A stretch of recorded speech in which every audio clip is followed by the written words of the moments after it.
नमस्कार दोस्तों, स्वस्थ होंगे, बेहतर होंगे और आपकी पढ़ाई अच्छी चले। मैं आज आपके सामने एक नए वीडियो के साथ आया हूँ, जिसमें हम उत्तराखंड राज्य विधिक सेवा प्राधिकरण की बात।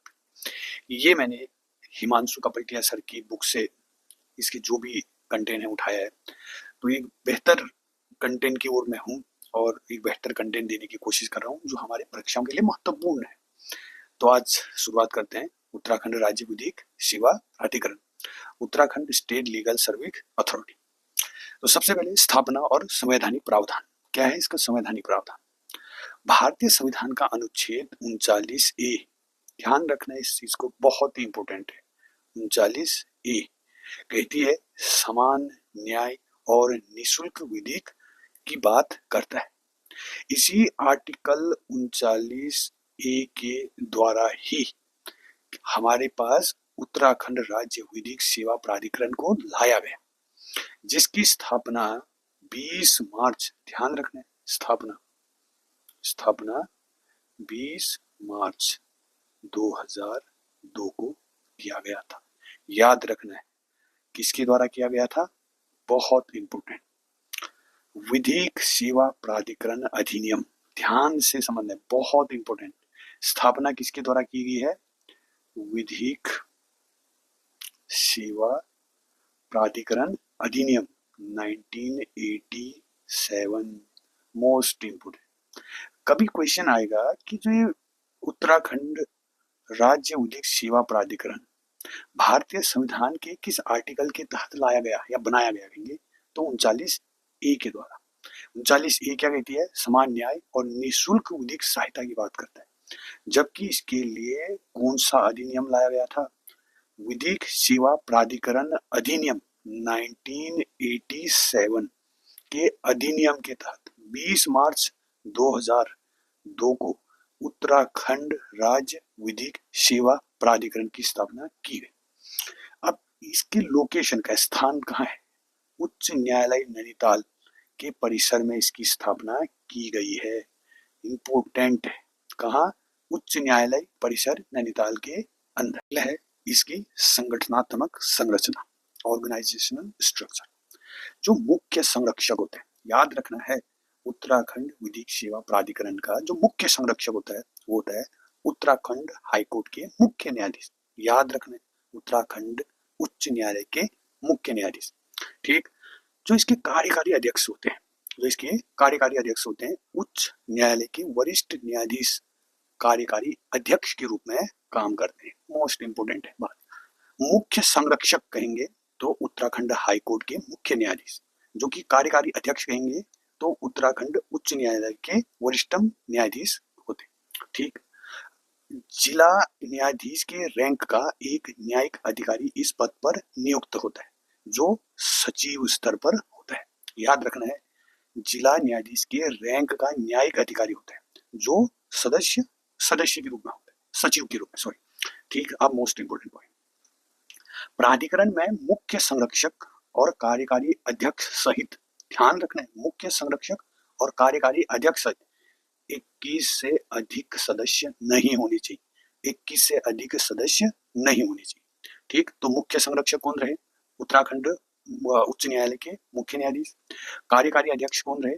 उत्तराखंड उच्च न्यायालय के वरिष्ठतम न्यायाधीश। और जो सचिव है वो कौन है? जिला न्यायाधीश के रैंक का एक न्यायिक अधिकारी। और कुल सदस्य कितने हो सकते हैं? 21 से अधिक सदस्य नहीं हो सकते। एक दो और है, याद रखना। उत्तराखंड महिला आयोग के अध्यक्ष भी इसके सदस्य होते हैं। याद रखना है, उत्तराखंड महिला आयोग के भी अध्यक्ष इसके सदस्य होते हैं। एक। दूसरा, SC ST के अध्यक्ष भी इसके सदस्य होते हैं। याद रखना, उत्तराखंड महिला आयोग के अध्यक्ष भी इसके सदस्य होते हैं। ST और ST आयोग के अध्यक्ष भी इसके सदस्य होते हैं। याद रखना है। ठीक। मुख्य संरक्षक कौन है? याद हो गया होगा। और कार्यकारी अध्यक्ष कौन है? याद हो गया होगा। सदस्य सचिव कौन है? याद हो गया होगा। और सदस्य संख्या कितना है और कितने से अधिक हो सकते हैं, कितने से अधिक नहीं हो सकते। ठीक। महिला आयोग के अध्यक्ष और SC ST आयोग के अध्यक्ष इसके क्या होते हैं? सदस्य होते हैं। याद रखना है, महिला आयोग के भी अध्यक्ष होते हैं। महिला आयोग के अध्यक्ष भी इसके सदस्य होते हैं। याद रखना है, SC और ST के अध्यक्ष भी इसके सदस्य होते हैं। मोस्ट इंपोर्टेंट पॉइंट है। अगला है इसका कार्य, उत्तराखंड विधिक सेवा प्राधिकरण के कार्य। सबसे पहला कार्य है निःशुल्क विधिक सहायता प्रदान करना। कैसे? पात्र लोगों को मुफ्त कानूनी सलाह और अधिवक्ताओं की सेवा प्रदान करना। याद रखना है पात्र व्यक्तियों को, अभी बताएंगे कि पात्र व्यक्ति कौन है। दूसरा, लोक अदालतों में विवादों का त्वरित निपटारा करना। जो उत्तराखंड विधिक सेवा प्राधिकरण है, ये विवादों के त्वरित और सस्ते समाधान के लिए लोक अदालतों का आयोजन करना। लोक अदालतों का ध्यान रखना, लोक अदालतों का। हाँ, ये लोक अदालतों में जो भी निर्णय लिया जाता है, ये किसी न्यायालय से कम नहीं होते हैं। ध्यान देने योग्य बात है, लोक अदालतों में जो निर्णय दिए जाते हैं वो किसी न्यायालय से कम नहीं होते। ठीक, तो लोक अदालतों का निर्माण करना और निःशुल्क विधिक सहायता प्रदान करना। तीसरा, विधिक साक्षरता शिविरों के माध्यमों से जनता को उनके अधिकारों और कर्तव्यों के प्रति जागरूक करना। तो ये क्या करती है? साक्षरता फैलाने का कार्य करती है। किसके प्रति? कानून के प्रति।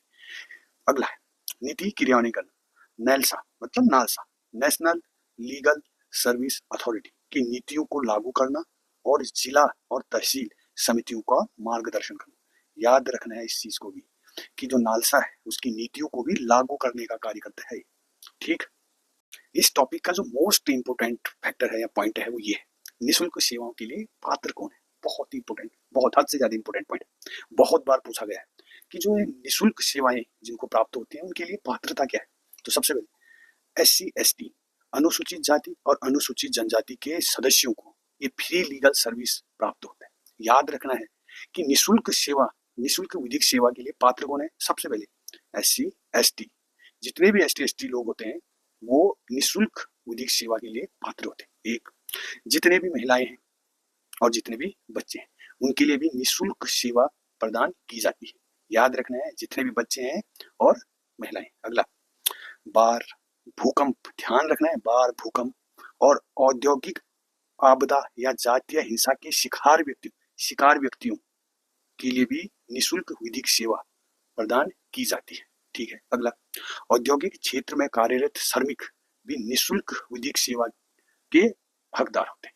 अगला, जेल, सुरक्षागृह या मानसिक अस्पतालों में हिरासत में रखे व्यक्तियों को भी निःशुल्क विधिक सेवा प्रदान की जाती है। याद रखना है जेल में, सुरक्षागृह में, मानसिक अस्पतालों में हिरासत में रखे व्यक्तियों के लिए भी निःशुल्क सेवा प्रदान की जाती है। अगला, ट्रांसजेंडर, वरिष्ठ नागरिक और HIV, मोस्ट इंपोर्टेंट, HIV और एड्स से संक्रमित व्यक्तियों को भी निःशुल्क विधिक सेवा प्रदान की जाती है।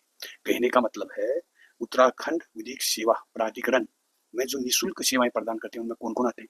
SC ST मेंबर, ठीक, महिलाएं और बच्चे, 2, बाढ़ भूकंप औद्योगिक आपदा जातीय हिंसा के शिकार व्यक्तियां भी इसके अंदर आते हैं। औद्योगिक क्षेत्र में कार्यरत श्रमिक भी इसके अंदर आते हैं। जेल में, सुरक्षागृह और मानसिक अस्पतालों में हिरासत में रखे व्यक्तियों को भी इसके अंदर आते हैं। और ट्रांसजेंडर, मोस्ट इंपोर्टेंट, ट्रांसजेंडर, वरिष्ठ नागरिक और HIV संक्रमित व्यक्तियों को भी निःशुल्क विधिक सेवा प्रदान की जाती है। एक और है जो ह्यूमन ट्रैफिकिंग होता है, जो मानव दैहिक का जो व्यापार के तहत जो विक्टिम होते हैं, जो आर्टिकल 23 के अंतर्गत लोगों का व्यापार होता है, उन लोगों को भी ह्यूमन ट्रैफिकिंग के विक्टिम को भी निःशुल्क विधिक सेवा के लिए ये भी पात्र होते हैं। याद रखना है जो आर्टिकल 23 के अंतर्गत जो ह्यूमन ट्रैफिकिंग के विक्टिम लोग होते हैं उनके लिए भी निःशुल्क विधिक सेवा प्रदान की जाती है। ये याद रखना है।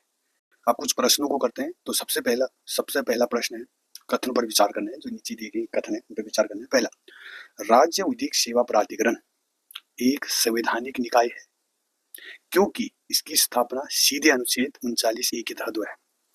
इस पॉइंट को मैं थोड़ा सा और इलेबोरेट करने की कोशिश करता हूँ, ध्यान से समझने की कोशिश करता हूँ। सबसे पहले तो ये संवैधानिक जो निकाय है वो कौन है? ये संवैधानिक निकाय कौन है? संवैधानिक निकाय वो निकाय होते हैं या कॉन्स्टिट्यूशनल बॉडी वे बॉडी होते हैं जिनका जिक्र सीधे तौर पर संविधान में होता है, किसी न किसी अनुच्छेद में होता है उनका। ठीक, एक वे बॉडी होते हैं जो होते हैं सांविधिक स्टैट्यूटरी बॉडी वे होते हैं जो किसी कानून के तहत लाया जाता है। तो ये इसमें ऐसा ही कहा गया है कि राज्य विधिक सेवा प्राधिकरण क्या एक संवैधानिक निकाय है। मैंने जब ऊपर डिस्कशन कर रहा था तो मैंने कहा था कि हाँ, कि जो 39A के तहत हम इसको ले आए थे, उसकी स्थापना की बात कही गई थी, ना कि उत्तराखंड या कोई भी राज्य विधिक सेवा प्राधिकरण की बात 39A में कही गई। इस आर्टिकल के सहारे से बनाया गया है, न कि उस 39A में इसका प्रावधान है। हम इस राज्य विधिक सेवा प्राधिकरण को कहां से लाए थे? विधिक सेवा प्राधिकरण अधिनियम 1987 के द्वारा लाया गया है। तो ये एक कॉन्स्टिट्यूशनल बॉडी ना होकर एक स्टैट्यूटरी बॉडी है, एक सांविधिक निकाय है। तो पहला कथन गलत। एक दूसरा, प्राधिकरण द्वारा आयोजित लोक अदालत के निर्णय को एक दीवानी न्यायालय की डिग्री माना जाता है और इसके विरुद्ध किसी भी न्यायालय में अपील नहीं की जा सकती। बिल्कुल सही। अगर किसी केस या किसी निर्णय का समाधान या किसी कोई भी विवाद का निर्णय यदि लोक अदालत देती है तो लोक अदालत के विरुद्ध या लोक अदालत द्वारा दिया गया निर्णय के विरुद्ध किसी भी न्यायालय में नहीं जाया जा सकता। ये मोस्ट इंपोर्टेंट बात है, बहुत अच्छी बात है हमारे लिए भी और एक क्वेश्चन के लिए भी कि यार कभी क्वेश्चन बनाया जा सकता है कि लोक अदालत में लिए गए निर्णय के खिलाफ किसी भी अदालत में नहीं जाया जा सकता। तो दूसरा कथन बिल्कुल सही। तो आंसर दूसरा, केवल 2 सही।